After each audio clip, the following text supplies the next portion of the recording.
Hello and welcome back to the course on artificial intelligence. Today we're talking about the living penalty.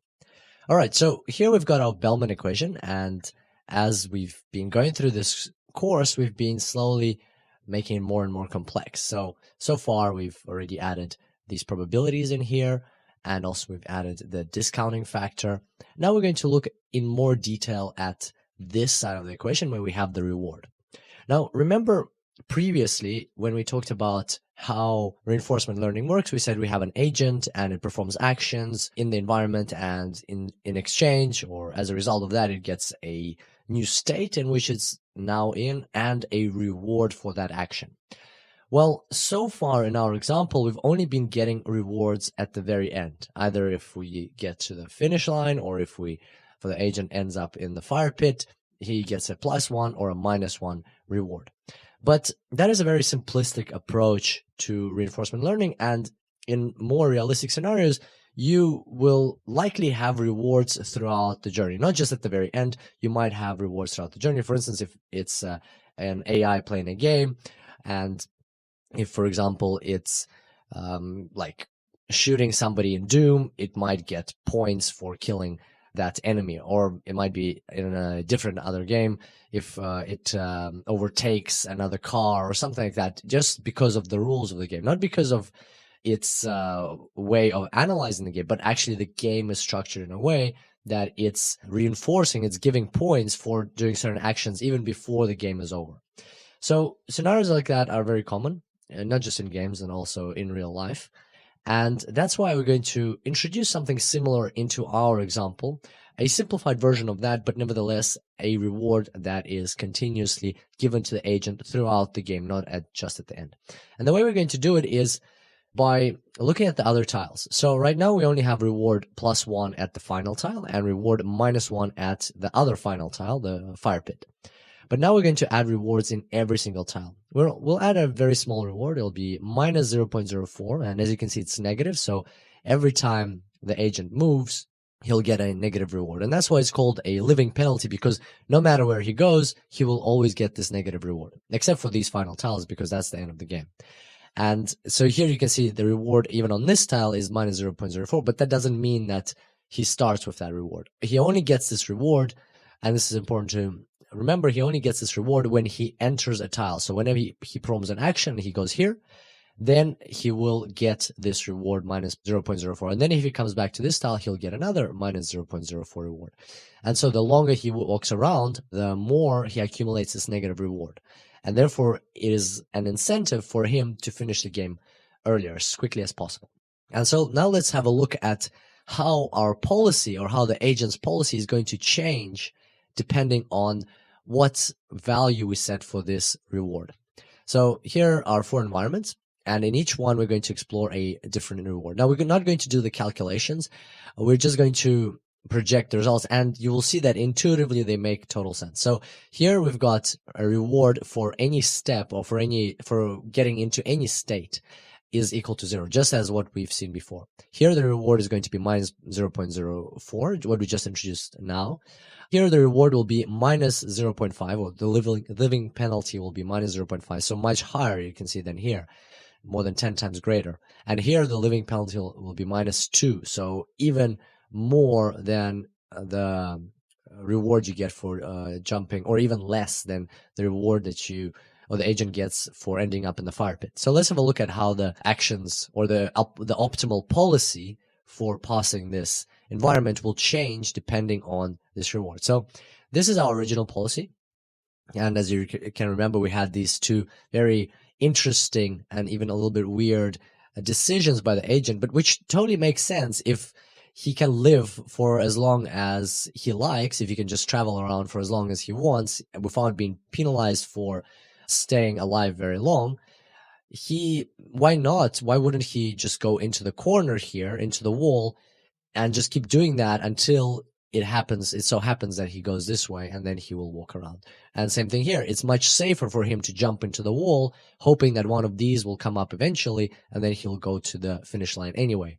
Because by choosing these 2 actions, he doesn't risk getting into the fire pit. Now let's see what happens if we add a reward, a negative reward for just being alive, for making a step, for making a move.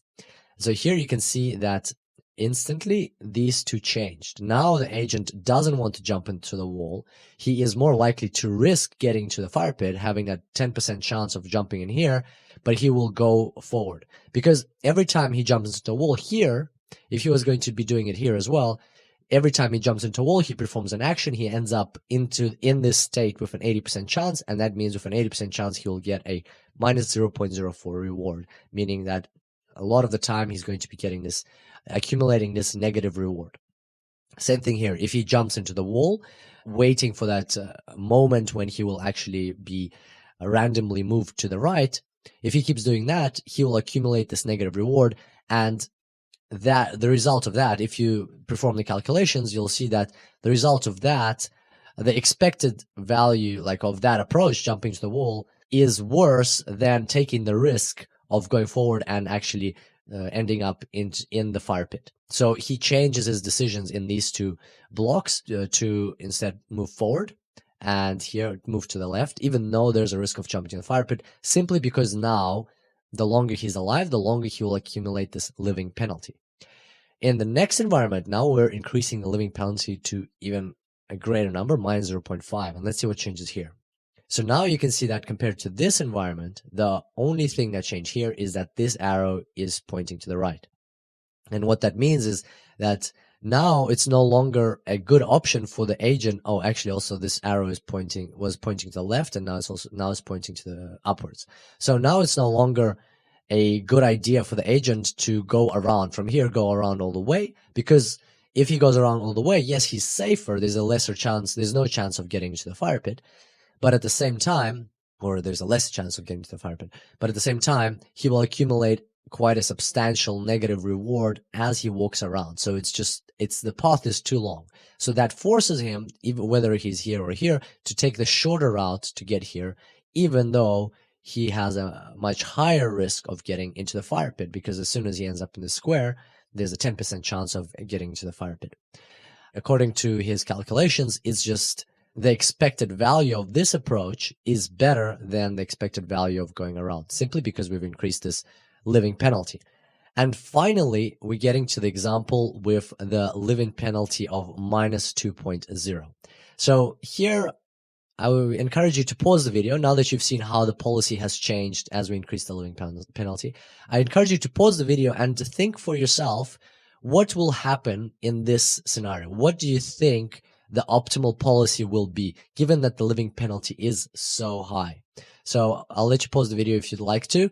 And now I'm going to jump into showing you the solution. So in this case, if you increase the penalty to minus 2.0, it's so high. Remember that the penalty here is only minus 1.0. It's so high that the agent just wants to get out of the game in any way possible. Even if it's just by jumping to the fire pit, he will do it. He will be like, every time I make a step, every time I end up in a new state, or every time I make an action, I end up getting a minus 2 reward. So what's the point of trying to get to the finish line if from here it'll take me 2 extra steps?